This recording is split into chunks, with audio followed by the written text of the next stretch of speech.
मानसी, शहरात जर एखादा माणूस मेलं म्हणजे समज बाय चान्स मेलं आणि शेजारीला विचारलं कशी नाही मिळत, शेजारीन कशी सांगते?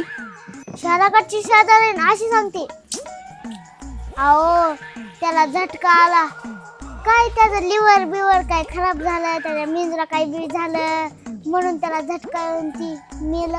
अच्छा. आणि जर समज खेड्यामध्ये एखादा माणूस मेलं आणि खेड्यातल्या शेजारीला विचारलं कसं मेलं, तर खेड्यातली बाई कशी सांगते? सकाळी 5 वाजता उठलं, तोंड हात पाय धुले, आंघोळ बिंघोळ केलं, माया माया माया समोर त्या म्हशीला ती गवतर काय खायचं टाकलं आणि सासरवाडीला जातो, नेहमी सांगून गेलं आणि सासरवाडीला गेलं.